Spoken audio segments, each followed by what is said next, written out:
Hello guys, എല്ലാവർക്കും പുതിയൊരു വീഡിയോയിലേക്ക് സ്വാഗതം. കുറേയധികം പ്രശ്നങ്ങൾക്ക് ശേഷം ഡൽഹിയിലെ സമരം വിജയം കണ്ടിരിക്കുകയാണ് സുഹൃത്തുക്കളെ. കേന്ദ്ര വിദ്യാഭ്യാസ മന്ത്രിയായിട്ടുള്ള ധർമ്മേന്ദ്ര പ്രധാൻ രാജിവെച്ചിരിക്കുകയാണ്. ഈ ഇഷ്യൂവിനെ തുടർന്ന് ഏറിപ്പോയ ഒരാളുണ്ടായിരുന്നു, പേളി മാണി. പേളി മാണിയുടെ ഇൻസ്റ്റഗ്രാം ഫോളോവർ കൗണ്ട് 5.7 ആയിരുന്നു ഈ പ്രശ്നങ്ങൾ നടക്കുന്നതിന് മുൻപ്. എന്നാൽ അതിനുശേഷം കുത്തനെ ഇടിഞ്ഞ് ഭയങ്കരമായിട്ടും ഫോളോവേഴ്സ് കുറഞ്ഞ് 5.4 ആയിട്ടുണ്ട്. ഈ പുള്ളിക്കാരത്തിക്കെതിരെയുള്ള സംഭവം എന്താണെന്ന് വെച്ച് കഴിഞ്ഞാൽ, പുള്ളിക്കാരത്തി ഈ പ്രശ്നങ്ങളൊക്കെ നടക്കുന്ന സമയത്ത് ഇൻസ്റ്റാഗ്രാമിൽ കയറി ഒരു പോസ്റ്റ് ഇട്ടു.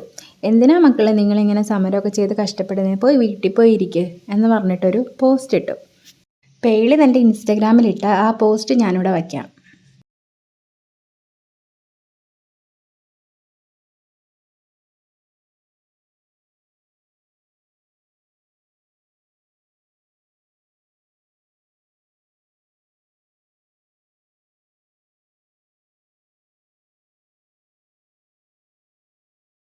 പേളി മാണിക്കെതിരെ ഇൻസ്റ്റഗ്രാമിൽ പോസ്റ്റ് ഇട്ട ഒരാൾ രംഗത്ത് വന്നിട്ടുണ്ടായിരുന്നു, മെറീന മൈക്കിൾ. ഇവർ തമ്മിൽ പണ്ടൊരു ഇഷ്യൂ ഉണ്ടായിട്ടുണ്ടായിരുന്നു. അതൊക്കെ സോഷ്യൽ മീഡിയ വലിയ രീതിയിൽ ചർച്ച ചെയ്തൊരു വിഷയം തന്നെ ആയിരുന്നു. വിഷയം എന്താണെന്ന് വെച്ച് കഴിഞ്ഞാൽ, പേളി മാണി ഹോസ്റ്റ് ചെയ്യുന്ന ഒരു കട്ടുറുമ്പ് എന്ന് പറഞ്ഞൊരു പരിപാടി ഉണ്ടായിരുന്നു. അപ്പോൾ അതിൽ ഈ മെറീന മൈക്കിൾ തൻ്റെ മൂവിയുടെ പ്രൊമോഷന് വേണ്ടിയിട്ട് പോകാൻ വേണ്ടി തീരുമാനിച്ചു. എന്നാൽ അവസാന നിമിഷമായപ്പോഴത്തേക്കും ഈ ഹോസ്റ്റിൻ്റെ സ്ഥാനത്ത് നിന്ന് പേളി മാണി പിന്മാറി. കാരണം എന്താണെന്ന് ചോദിച്ചപ്പോഴത്തേക്കും പുള്ളിക്കാരത്തി പറഞ്ഞത്, ഞാൻ ഒരു പരിപാടി ഹോസ്റ്റ് ചെയ്യുമ്പോൾ അതിൽ വരുന്ന ഗസ്റ്റിന് ഞാനൊരു സ്റ്റാൻഡേർഡ് സെറ്റ് ചെയ്ത് വെച്ചിട്ടുണ്ട്. ആ സ്റ്റാൻഡേർഡുള്ള ആൾക്കാരായിട്ട് മാത്രമേ ഞാൻ പരിപാടി അവതരിപ്പിക്കുകയുള്ളൂ എന്നാണ് പറഞ്ഞത്. എന്നാൽ ഇത് മെറീന മൈക്കിളിന് ഭയങ്കര ഇൻസൾട്ടായി. കാരണം അവസാന നിമിഷമായപ്പോഴാണ് പേളി ഇത് പിന്മാറിയത്. അല്ലെങ്കിൽ പറ്റില്ലെങ്കിൽ ആദ്യം തന്നെ പറയണമായിരുന്നു എന്നെക്കൊണ്ട് പറ്റില്ല. പക്ഷേ അവസാന നിമിഷം പിന്മാറിയപ്പോൾ അത് മെറീന മൈക്കിളിനും വലിയ രീതിയിൽ ഇൻസൾട്ടായി. എന്നാൽ മെറീനയുടെ മനസ്സിൽ ഇതുണ്ടായിരുന്നു. വർഷങ്ങൾക്ക് ശേഷം തൻ്റെ ഒരു മൂവിയുടെ പ്രൊമോഷൻ്റെ ഭാഗമായിട്ട് ഒരു ഇൻ്റർവ്യൂവിന് പോയപ്പോൾ ആൾ ഇത് പറഞ്ഞു. പക്ഷേ പേളിമാനയുടെ പേരോ കാര്യങ്ങളോ ഒന്നും തന്നെ വ്യക്തമാക്കിയില്ല. തനിക്കുണ്ടായ ഈ ഒരു അനുഭവം ആൾ പങ്കുവച്ചു. എന്നാൽ കുറേ നാളുകൾക്ക് ശേഷം ആളുകൾ കണ്ടുപിടിച്ചു ഇങ്ങനെ മെറീനെ ഉദ്ദേശിച്ചത് പേളിമാണിനെ ആണെന്നുള്ള കാര്യം കണ്ടുപിടിച്ചു. അപ്പോൾ ആ സമയത്ത് പേളിമാണി വലിയ രീതിയിൽ ഏറിപ്പോയിട്ടുണ്ടായിരുന്നു. അതിനെ തുടർന്ന് ഈ പേളി മെറീനെ വിളിച്ച് സംസാരിച്ച വോയിസ് ക്ലിപ്പൊക്കെ പുറത്ത് വന്നിട്ടുണ്ടായിരുന്നു. ഇപ്പോൾ മെറീന പേളി മാണിക്കെതിരെ ഇൻസ്റ്റാഗ്രാമിൽ ഒരു പോസ്റ്റ് ഇട്ടിട്ടുണ്ടായിരുന്നു. അപ്പോൾ അത് വായിക്കാം. ഇത് ഇംഗ്ലീഷിലാണ്, നമുക്ക് മലയാളത്തിൽ പറയാം. ജീവിച്ചിരിപ്പുണ്ടോയെന്ന് പോലും നിനക്കറിയില്ലായിരുന്നു എന്ന് ഒരിക്കൽ നീ എന്നോട് പറഞ്ഞിരുന്നു. അത് സാരമില്ല. അംഗീകാരം എന്നത് ഒരാളുടെ മൂല്യം അളക്കാനുള്ള മാനദണ്ഡമല്ല. വിരോധാഭാസമെന്ന് പറയട്ടെ, ഇന്ന് നമ്മൾ ഒരു വിഷയം സംസാരിക്കുന്നത് തന്നെ നിന്റെ സ്വന്തം വാക്കുകൾ കാരണം ആളുകൾ ഇങ്ങോട്ട് ശ്രദ്ധിച്ചതുകൊണ്ടാണ്. ഞാൻ ആരാണതിലേക്കല്ല, മറിച്ച് നീ ഇതിനോട് എങ്ങനെ പ്രതികരിക്കാൻ തീരുമാനിച്ചു എന്നതിലേക്ക്. ചിലപ്പോൾ ആരാണ് അറിഞ്ഞത് എന്നതിലല്ല കാര്യം, വിമർശനങ്ങളെ ആരാണ് മാന്യമായിട്ട് നേരിട്ടത് എന്നതിലാണ് കാര്യം. പൊതുവ്യക്തികൾ സ്വാധീനം ആസ്വദിക്കുന്നത് ജനങ്ങൾ അത് താൽക്കാലികമാണ്. ആ സ്വാധീനത്തോടൊപ്പം ഉത്തരവാദിത്തവും വരുന്നുണ്ട്. സമൂഹത്തെ ബാധിക്കുന്ന വിഷയങ്ങളിൽ നിങ്ങൾ സംസാരിക്കാൻ തീരുമാനിക്കുകയാണെങ്കിൽ നിങ്ങളെ ചോദ്യം ചെയ്യുന്നവരെ തരം താഴ്ത്തുകയോ പരിഹസിക്കുകയോ വ്യക്തിപരമായി അധിക്ഷേപിക്കുകയോ ചെയ്യാതെ വ്യത്യസ്ത അഭിപ്രായങ്ങൾ കേൾക്കാനും നിങ്ങൾ തയ്യാറാകണം. ഈ പോസ്റ്റ് ഡിലീറ്റ് ചെയ്യുന്നത് കൊണ്ട് എഴുതിയ വാക്കുകൾ ഇല്ലാതാകുന്നില്ല. വിമർശിക്കുന്നവരെ ബ്ലോക്ക് ചെയ്താൽ വിമർശനം ഇല്ലാതാകുന്നില്ല. അത് പ്രശംസകൾ മാത്രം അനുവദിക്കുന്ന ഒരിടം സൃഷ്ടിക്കുക മാത്രമേ ചെയ്യുന്നുള്ളൂ. എല്ലാവരും നിങ്ങളോട് യോജിക്കുമ്പോൾ എത്ര ഉച്ചത്തിൽ സംസാരിക്കുന്നു എന്നതിലല്ല നേതൃത്വം അളക്കുന്നത്. ആളുകൾ നിങ്ങളോട് വിയോജിക്കുമ്പോൾ എത്ര ശാന്തമായും സത്യസന്ധമായും നിങ്ങൾ പ്രതികരിക്കുന്നു എന്നതിലാണ് അത് അളക്കുന്നത്. ഇത് വെറുപ്പ് പ്രചരിക്കാനോ ആരെയും തരം താഴ്ത്തി കെട്ടാനോ ഉള്ളതല്ല. പൊതുജനങ്ങളുടെ അഭിപ്രായത്തെ സ്വാധീനിക്കാൻ തങ്ങളുടെ പ്ലാറ്റ്ഫോമുകൾ ഉപയോഗിക്കുന്നവരിൽ നിന്ന് സുതാര്യതയും ഉത്തരവാദിത്തവും ബഹുമാനവും പ്രതീക്ഷിക്കുന്നതിനെക്കുറിച്ചാണ്.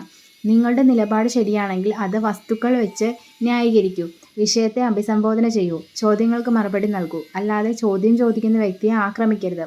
അതാണ് സ്വാധീനവും നേരും സത്യസന്ധതയും തമ്മിലുള്ള വ്യത്യാസം. ഇതിൽ കൂടുതലും പേളിമാണി ഇങ്ങനെ ആൾക്കാരെ ബ്ലോക്ക് ചെയ്തതും കമൻറ്റ് ബോക്സ് ഓഫ് ചെയ്തിട്ടതും കമൻസ് എല്ലാം ഡിലീറ്റ് ചെയ്തതിനെ പറ്റിയിട്ടൊക്കെയാണ് പറയുന്നത്. പിന്നെ അതുമല്ല, ഇപ്പോൾ അവരൊരു പോസ്റ്റ് ഇട്ട് അതിന് പോസിറ്റീവായിട്ടുള്ള അഭിപ്രായം വരണം എന്ന് അവർ ഒരിക്കലും നിർബന്ധം പിടിക്കരുത്. അങ്ങനെ നെഗറ്റീവ്സ് വന്നാൽ അത് ഉൾക്കൊള്ളാൻ അവർ തയ്യാറാവണം. കാരണം അവർ സോഷ്യൽ മീഡിയയിലാണ് ഒരു പോസ്റ്റ് ഇട്ടത്. അവിടെ വിമർശനങ്ങളുണ്ടാവും, അതുപോലെ തന്നെ പോസിറ്റീവ് കമൻസും ഉണ്ടാവും, അതുപോലെ തന്നെ നെഗറ്റീവ് കമൻസും ഉണ്ടാവും. അവരെ കുറ്റം പറയുന്നവരുണ്ടാവും, നല്ലവരുണ്ടാവും, എല്ലാം ഉണ്ടാവും. അതൊക്കെ അക്സെപ്റ്റ് ചെയ്യാൻ തയ്യാറാവണം. പിന്നെ അതുമല്ല, പേളി ഇങ്ങനത്തെ കാലുവാരിത്തരം കാണിക്കരുതായിരുന്നു. ഇതിനെ തുടർന്ന് മെറീന മറ്റൊരു പോസ്റ്റും കൂടി ഇട്ടിട്ടുണ്ട്. നമുക്ക് അതുകൂടി നോക്കാം. എൻ്റെ കൂടെ നിൽക്കാൻ തീരുമാനിച്ച എല്ലാവർക്കും കഴിഞ്ഞ കുറച്ച് ദിവസങ്ങളായി നൂറുകണക്കിന് സന്ദേശങ്ങളാണ് ലഭിച്ചത്. കണ്ണീരോടെയാണ് ഞാൻ ഓരോ വാക്കും വായിച്ചു തീർത്തത്. വർഷങ്ങളോളം വളരെ കുറച്ചു പേർക്ക് മാത്രം അറിയാവുന്ന ഒരു സങ്കടവും പേറിയാണ് ഞാൻ ജീവിച്ചത്. ഞാൻ എന്നെ തന്നെ സംശയിച്ചു മിണ്ടാതിരുന്നു. മുന്നോട്ട് പോകാൻ ശ്രമിച്ചു. കാരണം അതിലൂടെ മാത്രമേ മുറിവുകൾ ഉണങ്ങൂ എന്ന് ഞാൻ വിശ്വസിച്ചു. ചില മുറിവുകൾ ആളുകൾക്ക് കാണാൻ പാകത്തിലുള്ള പാടുകൾ ബാക്കി വെക്കില്ല. പക്ഷേ അവ നിങ്ങളുടെ കൂടെ തന്നെ ഉണ്ടാവും. എൻ്റെ ശബ്ദത്തിന് വല്ല വിലയുമുണ്ടോ എന്നും ഞാൻ അനുഭവിച്ച കാര്യങ്ങൾ എന്നിൽ എന്താണ് വരുത്തിവെച്ചതെന്നും ആരെങ്കിലും എന്നെങ്കിലും മനസ്സിലാക്കുമോ എന്നും ഞാൻ ചിന്തിച്ചു പോയിരുന്ന നിമിഷങ്ങൾ ഉണ്ടായിരുന്നു. ഇന്ന് നിങ്ങളെല്ലാവരും കാരണം ഞാൻ തനിച്ചല്ല എന്നെനിക്കറിയാം. വിധി എഴുതുന്നതിന് മുൻപ് കേൾക്കാൻ സമയം കണ്ടെത്തിയ എല്ലാവർക്കും നന്ദി. വാർത്തകൾക്കും സോഷ്യൽ മീഡിയയിലെ ബഹളങ്ങളിലെ പിന്നിലെ മനുഷ്യനെ കാണാൻ തയ്യാറായവർക്കും നന്ദി.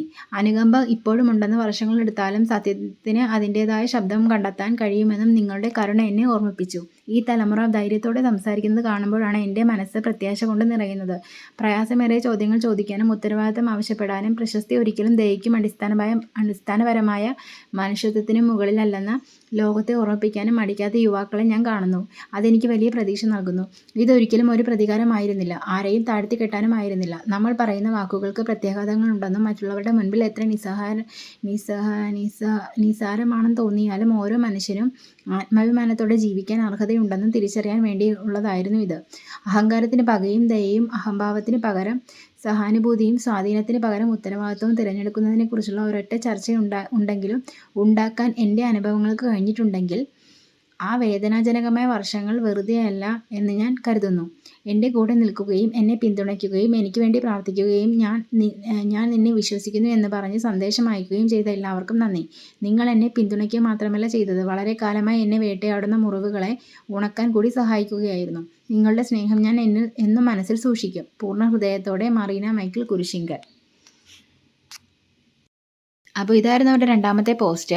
അപ്പോൾ ഈ വിഷയത്തിൽ നിങ്ങളുടെ അഭിപ്രായങ്ങൾ കമൻറ്റിൽ രേഖപ്പെടുത്തുക. പുതിയൊരു വീഡിയോ ആയിട്ട് ഉടനെ തന്നെ കാണാം.